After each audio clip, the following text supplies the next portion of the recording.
Accent school of science के e learning platform में आप सभी का हार्दिक स्वागत है। मैं काबरा सर आज 11th स्टैंडर्ड का जो फर्स्ट चैप्टर है उसका फोर्थ क्लास आपके साथ डिस्कस करने वाला हूँ। Some basic concept of chemistry का फोर्थ लेक्चर, जिसमें कि हम आज डिस्कस कर रहे हैं बहुत इनिशियली नंबर ऑफ मोल्स क्या होता है, मॉलिक्यूलर मास क्या होता है, how can we calculate the number of moles and molecules, number of atoms, उन सभी का डिस्कशन रहेगा। तो आज का हमारा पहला टॉपिक है मोलर मास। अगर मोलर मास को आपको डिफाइन करना हो तो आप कैसे डिफाइन करेंगे? The mass of one mole, the mass of one mole of the substance is known as molar mass of that substance.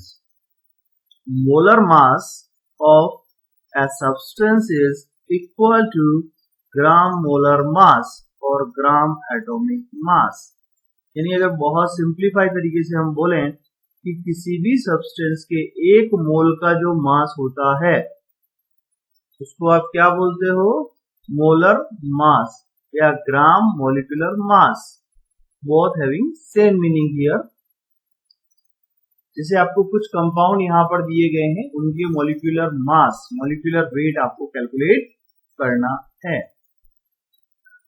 Example 1 का जो ए है ऑप्शन, उसमें आप देखिए SF6 आपको दिया गया है। यहाँ पर SF6 का मॉलिक्यूलर वेट आप कैलकुलेट कीजिए। अब हमें पता है सबसे पहले सल्फर का मॉलिक्यूलर वेट कितना होता है? सल्फर का कितना होता है? 32। वैसे ही एक फ्लोरीन का कितना होता है? फ्लोरीन का होता है 19। तो अब हमें SF6 का निकालना है। SF6 में एक सल्फर है और 6 फ्लोरीन है। तो आप कैसे निकालेंगे? यहाँ पर जैसे आपको ये फाइंड करना, मैं यहाँ पर लिख देता हूँ कि सल्फर का आपने लिख दिया 32 प्लस 6 फ्लोरीन है, तो आपको क्या करना है? 6 इंटू 19 करेंगे आप, तो आपको उसका मॉलिक्यूलर वेट मिल जाएगा। 32 प्लस 19 इंटू 6 करेंगे तो कितना आएगा? 114। तो दोनों को प्लस कर देंगे तो कितना आ जाएगा? 146। 146 AMU is the molar mass of SF6। ऐसे ही आपको सेकंड बी में देखेंगे आप CH3CH2COH एसिटिक एसिड का अगर आपको मॉलिक्यूलर वेट फाइंड करना है तो आप कैसे उसका मॉलिक्यूलर वेट फाइंड करेंगे? सबसे पहले सभी इंडिविजुअल एटम का एटॉमिक वेट आपको पता होना चाहिए। जैसे कार्बन का कितना होता है? यहाँ पर कार्बन का होता है आपका 12, ऑक्सीजन का कितना होता है? 16, हाइड्रोजन का कितना होता है? हाइड्रोजन का 1। तो ऐसा करके आप फाइंड कर लीजिए। देखो यहाँ पर कितने कार्बन है? 1, 2 एंड 3 कार्बन है। 3 कार्बन है तो आपको क्या लिखना है? 3 इंटू 12 प्लस कितने ऑक्सीजन है? 2 ऑक्सीजन है। एक का 16 तो 2 इंटू 16 प्लस कितने हाइड्रोजन है? 3 2 5 प्लस 1 6 हाइड्रोजन है, तो 6 इंटू 1 टोटल सभी को प्लस करेंगे आप। 12 इंटू 3 तो 36, 16 इंटू 2 32 प्लस 6 सभी को प्लस करेंगे तो आपको यहाँ पर एग्जैक्ट आंसर आ जाएगा 74 AMU। ऐसे करके आप किसी का भी मोलर मास निकाल सकते हैं। जैसे आपको यहाँ पर दे दिया कॉपर सल्फेट CuSO4। अब हमें यहाँ पर कॉपर का पहले एटॉमिक मास पता होना चाहिए। तो कॉपर का जो एटॉमिक वेट होता है, वो क्या होता है दोस्तों? यहाँ पर 63.5 is the atomic weight of copper. Again sulphur का हमने देखा ऊपर ही कितना होता है? सल्फर का 32। सल्फर का कितना होता है? 32 एंड ऑक्सीजन का तो हमें पता ही है ऑलरेडी 16। तो ऐसे करके हम सभी का जब इसमें रखेंगे कि 36.5 प्लस 36.5 प्लस 32 प्लस, अब कितने ऑक्सीजन है? 4 ऑक्सीजन है, तो 4 इंटू 16। ऐसे जब आप इसको सॉल्व करेंगे तो यहाँ कॉपर सल्फेट का मॉलिक्यूलर वेट आपको मिल जाएगा 159.5 AMU, ये कॉपर सल्फेट का वेट। ऐसे ही आपको Mg3PO4 का होल ट्वाइस इसका मॉलिक्यूलर वेट निकालना है। तो आप देखिए Mg कितना है, 3 है। एक Mg का वेट कितना होता है, एक Mg का वेट होता है 24। तो पहले आप सभी के वेट लिख लेंगे। Mg का कितना होता है 24, फॉस्फोरस का कितना होता है 31 एंड ऑक्सीजन का तो आपको पता ही है, ऑक्सीजन का कितना होता है 16। We can easily calculate this thing. जैसे आपने Mg कितना है 3 है, तो आपको क्या करना है, यहाँ पर जैसे आपने रखा Mg में कितना रखना है आपको 24, तो 24 इंटू 3 प्लस फॉस्फोरस कितना हो गया 2, तो 2 इंटू 31 यानी कि 62 लिख दे डायरेक्टली, प्लस अब ऑक्सीजन कितना है 8, 16 इंटू 8। जब आप सभी को ऐड करोगे तो आपको यहाँ एग्जैक्टली मॉलिक्यूलर वेट मिल जाएगा सभी का 262 AMU। आप देख सकते हैं सभी के आंसर्स हम चेक कर लेंगे। यहाँ पर पहले का कितना आ गया 146 AMU SF6 का, सेकंड का 74 CH3CH2COH का, third copper sulphate 159.5 and last one is 262। Dear student, ऐसे करके आप किसी भी कंपाउंड का मॉलिक्यूलर मास फाइंड कर सकते हैं। नेक्स्ट है relation between mass and number of moles. तो अगर मास और नंबर ऑफ मोल्स में रिलेशन निकालना हो तो the number of moles of a compound is related to mass of the compound as, क्या फॉर्मूला होगा उसका, नंबर ऑफ मोल्स किसके बराबर होगा, mass of the compound in gram divided by gram molar mass या ग्राम एटॉमिक मास। या उसको आप कैसे लिख सकते हैं, number of moles equals to mass of compound in gram divided by molar mass. अब सिंप्लीफाई तरीके से आप इसको ऐसे समझ सकते हैं, n number of mole divided number of mole equals to weight of substance, weight of compound in gram यानी W डिवाइडेड बाय उसका मोलर मास mm। तो एक सिंपल सा फॉर्मूला हो गया, नंबर ऑफ मोल क्या होता है, किसी भी कंपाउंड का ग्राम में weight divided by mm molar mass. Next example से हम इसको समझते हैं। आपको क्वेश्चन दिया गया है, calculate the number of moles in 7.85 gram iron, और आयरन का एटॉमिक वेट भी आपको दिया है 56। तो बहुत सिंपल सा क्वेश्चन है, आपको क्या कैलकुलेट करना है, नंबर ऑफ मोल्स। और नंबर ऑफ मोल्स आप कैसे कैलकुलेट करेंगे, नंबर ऑफ मोल कैलकुलेट करने के लिए आपके पास अभी फॉर्मूला था, n number of mole equals to substance का ग्राम में वेट डिवाइडेड बाय उसका mm। अगर मॉलिक्यूल है तो मॉलिक्यूलर मास, अगर एटम है तो एटॉमिक मास। तो यहाँ पर ग्राम में वेट कितना है 7.85 ग्राम डिवाइडेड बाय उसका एटॉमिक वेट कितना है 56। जब आप इसको सॉल्व करेंगे तो आपको एग्जैक्टली आंसर मिल जाएगा 0.140 मोल। चेक कर लीजिए आप आंसर प्रॉपर्ली, 0.140 मोल आंसर आ गया। बहुत इजी है कैलकुलेट करना इसको। नेक्स्ट एग्जांपल में समझते हैं हम, what is the mass of 3.5 mole of carbon dioxide. CO2 के 3.5 मोल है तो उनका मास कितना होगा। अगेन उसी फॉर्मूले की बात करेंगे हम कि जब number of mole n equals to क्या रखा हमने, ग्राम में weight divided by mm molar mass. अब हमें 3 वेरिएबल्स है, 3 वेरिएबल्स में से 2 वेरिएबल्स हमारे पास है, नंबर ऑफ मोल हमारे पास है 3.5 एंड कार्बन डाइऑक्साइड का मोलर मास भी हम जानते हैं। तो जब हम इनको क्रॉस मल्टीप्लाई करेंगे तो हमें ये W वेट जो है वो मिल जाएगा, मास जो हमें रिक्वायर्ड है वो मिल जाएगा। तो नंबर ऑफ मोल कितना आ गया 3.5 एंड वेट हमें कैलकुलेट करना है, mass and molar mass. Carbon dioxide का मोलर मास कितना होगा, देखो कार्बन का कितना होता है 12, कार्बन का हो गया 12, एक ऑक्सीजन का कितना होता है 16, तो 2 ऑक्सीजन का कितना हो गया 32, 32 प्लस 12 कितना होता है 44। तो यहाँ नीचे रखेंगे आप 44। जब आपको W कैलकुलेट करना है तो क्रॉस मल्टीप्लाई कर लेंगे आप, तो आप यहाँ पर इजीली लिख पाएंगे कि how can we calculate W।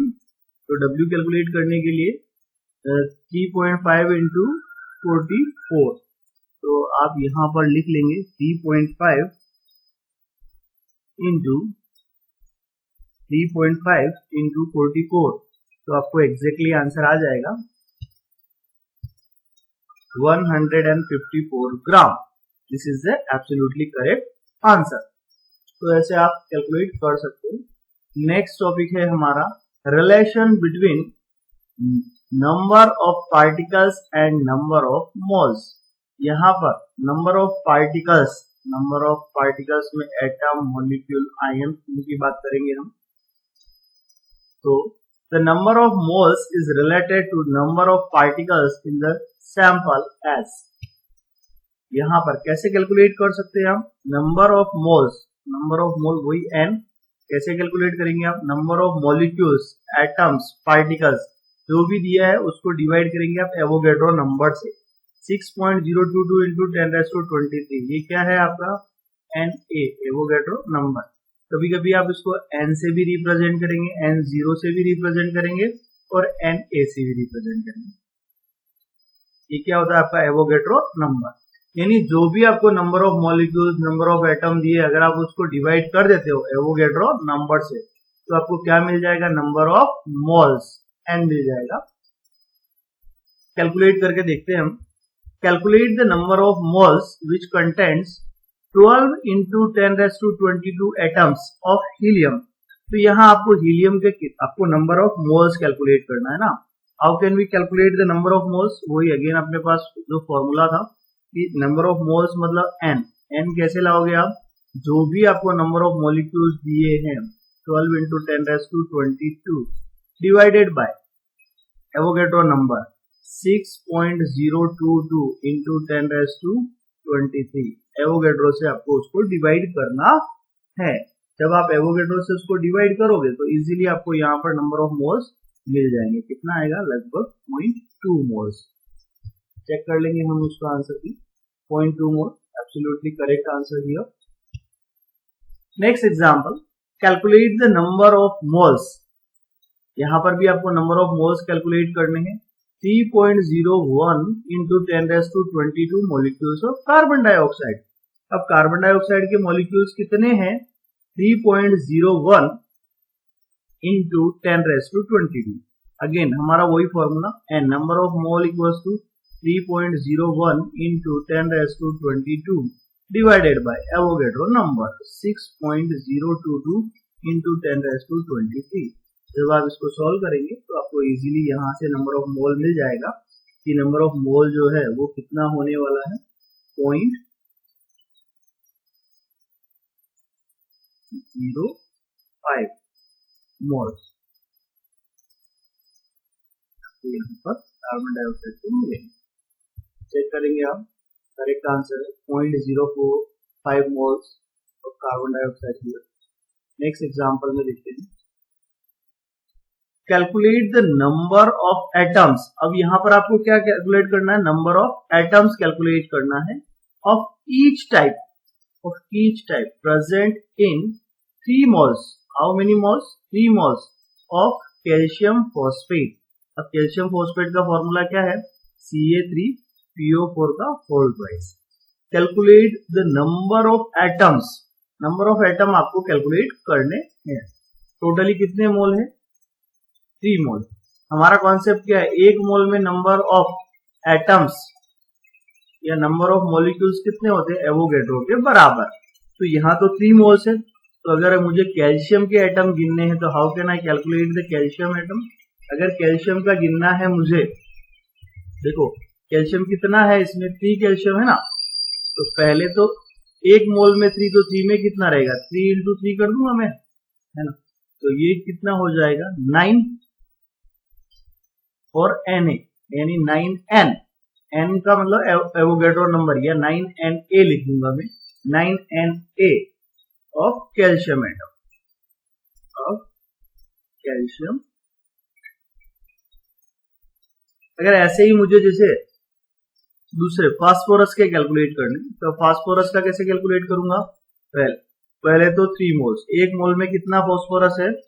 PO4 का होल ट्वाइस यानी 2 फास्फोरस है, तो ये कितना हो जाएगा? 3 into 2 यानी 6 Na ऑफ फास्फोरस है। ऐसे कैलकुलेट कर लूंगा। ऐसे ही अगर मुझे ऑक्सीजन का कैलकुलेट करना है, total number of oxygen atom, तो देखिए पहले एक मोल में कितने हैं? 4 into 2 यानी 8 है, तो 3 में कितने होंगे? तो 3 into 8 यानी 24, ये 24 Na ऑफ ऑक्सीजन। आप इजीली यहाँ पर कैलकुलेट कर पाएंगे। चेक कर लेते हैं हम इसको। देखिए आप 9N of calcium atom, 6N of potassium atom and 24N of oxygen atom. और N का मतलब यहाँ क्या है? Avogadro number. ये आपके सारे आंसर करेक्ट है। Next, calculate the number of atom of each type present in 9.48 gram. कितना वेट दिया गया है? 9.48 gram of potash alum. Potash alum, और ये पोटाश एलम का फॉर्मूला क्या दिया है? Formula of potash alum K2SO4 Al2SO4 का होल प्राइस dot 24HO।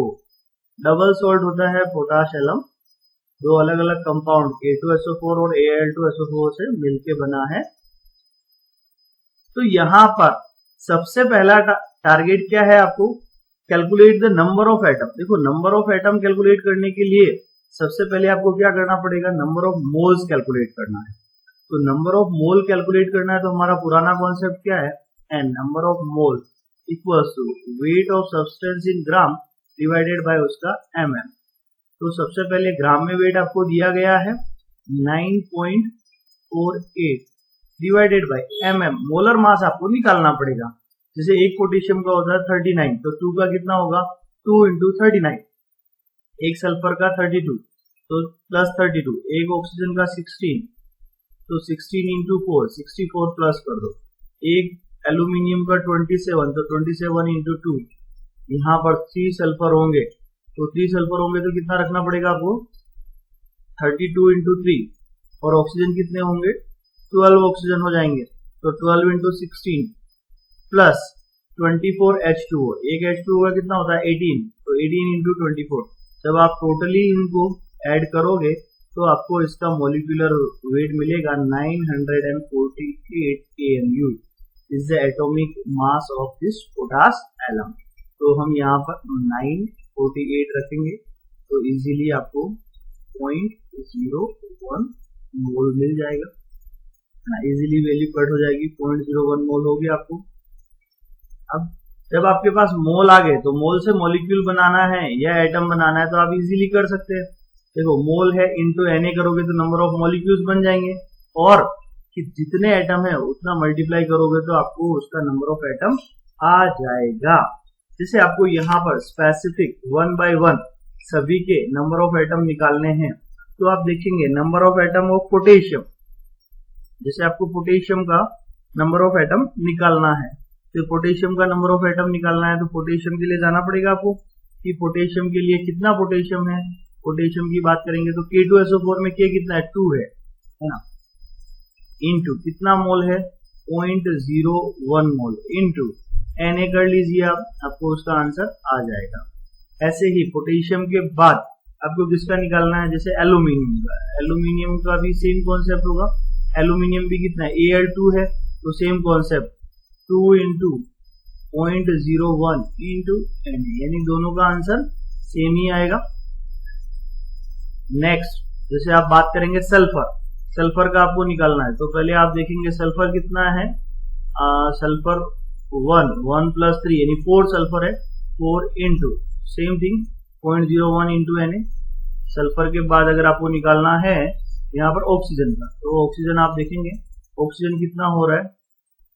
4 into 3 12, 12 plus 4 16, 16 plus 24 यानी 40, तो 40 into this concept is again, जो भी होगा हम इधर कैलकुलेट कर लेंगे। उसके बाद अगर आपको निकालना है नेक्स्ट इसका हाइड्रोजन का, तो हाइड्रोजन का भी आप यहाँ पर कैलकुलेट कर पाएंगे। हाइड्रोजन पहले देखना पड़ेगा कितना? 24 into 2 यानी कि 48, तो वही 48 इंटू 0.01 इंटू Na, जो भी आएगा आंसर यहाँ पर आपको मिल जाएगा।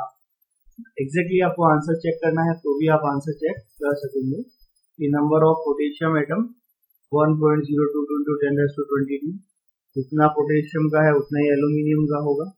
सल्फर का आपने निकाल लिया 4 से मल्टीप्लाई करके, आपने ऑक्सीजन का निकाल लिया 40 से मल्टीप्लाई करके, और हाइड्रोजन का निकाल लिया आपने 48 से multiply. Then you can easily calculate the number of atom of here. Thanks for watching, students.